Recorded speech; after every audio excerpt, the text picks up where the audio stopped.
Hello everyone, welcome back to our YouTube channel Let's Grow. So today in this video I am going to explain what are the various geomorphological zones in a river system. A river can be alluvial type or fluvial type.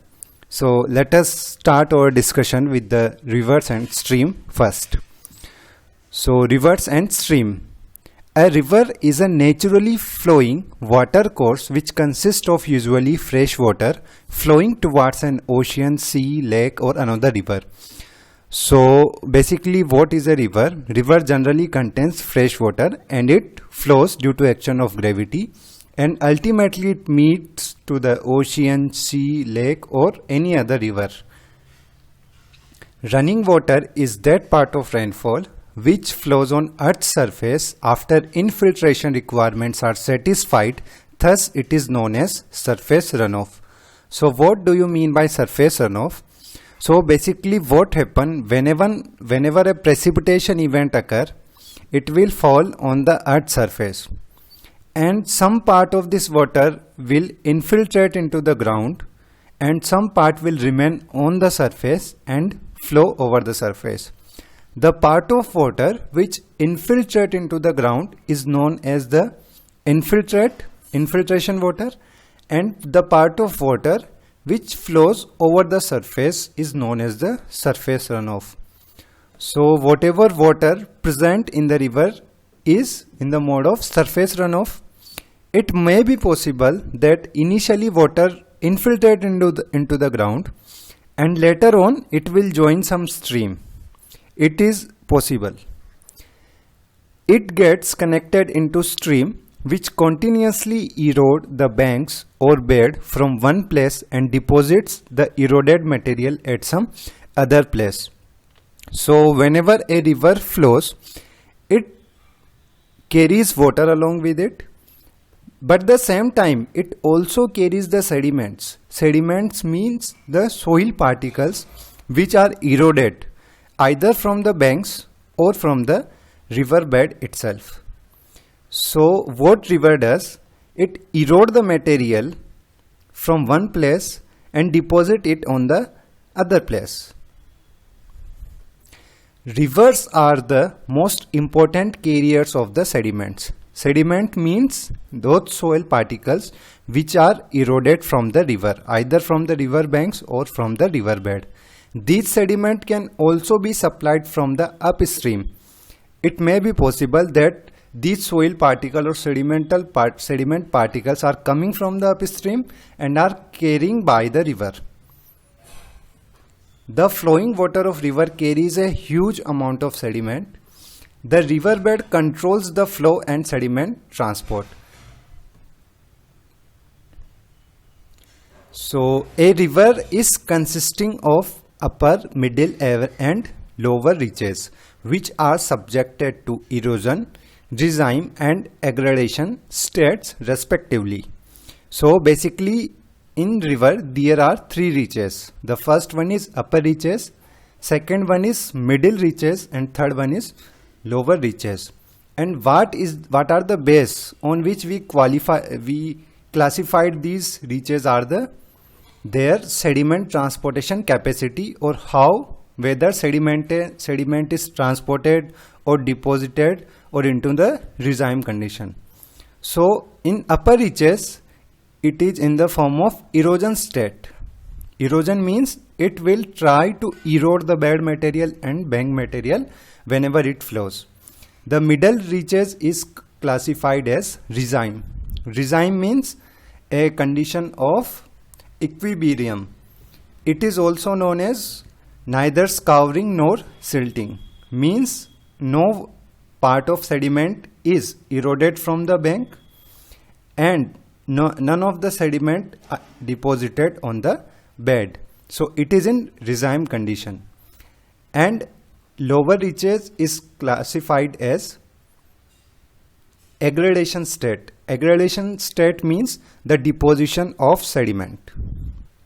So let us understand it with the figure given here. So here you can see there are mountains.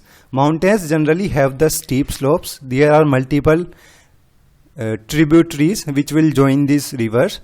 So basically here it is zone of erosion, means here erosion process is dominant. Whatever sediment particles river bed or bank consist of, it will try to erode them. Later part is no accumulation, or this is called as resize zone. In resize zone there is neither silting nor scouring, means there is no accumulation of the sediment particles. And later on state you can see the deposition. Deposition will lead to braided and later on it will meander. The braiding and meandering part will be discussed in the later videos. So first one is the upper reach. So let us discuss it. In upper reach the slope is steep and the river is adjoining by the number of streams. Hence the erosional process predominates, resulting to the erosion of stream bed, which is mainly composed of boulder, cobble and gravels. So as I told you, it is from the beginning of a river. Whenever a river start to flow, it is derived from the mountainous part. In the mountain the slope is steep and there are a number of streams which will join together, and here the erosional process is predominant because a fresh water carry a capacity to sediment, means fresh water is generally termed as hungry water, means it will try to erode your riverbed and bank material. So it has some capacity, so it will ultimately try to erode your material from the riverbed and bank. So it is called as erosional process.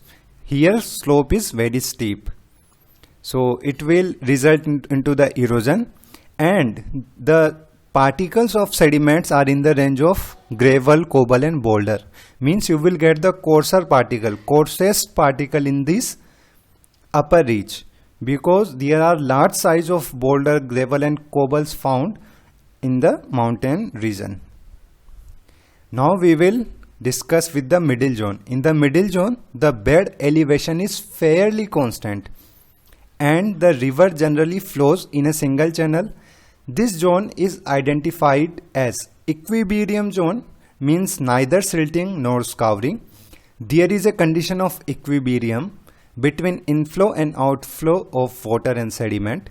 The sediment material is generally composed of gravel and sand of various sizes.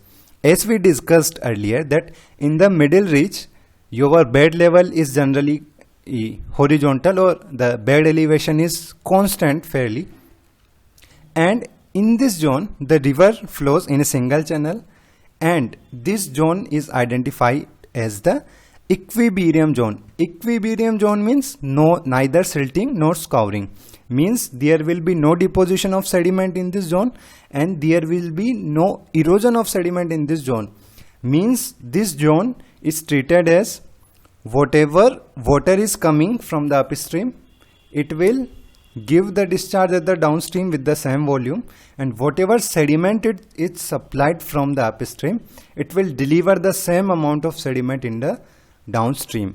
Means whatever volume of sediment or water is coming from upstream, it will deliver the same amount or same volume in the downstream. So it is termed as the equilibrium zone, and in this zone you will find the gravels and sand. Now we will talk about the lower zone. In the lower zone the slope of channel in this region is rather flat. Aggradation occurs due to substantial reduction in transportation capacity with decrease in valley slope. As the valley slope decreases, now the capacity of water to carry over these sediments with it decreases because slope is decreasing. Whenever slope is decreasing, the velocity of water will decrease. Now the water does not have sufficient power or capacity to move the sediments with it, so it will try to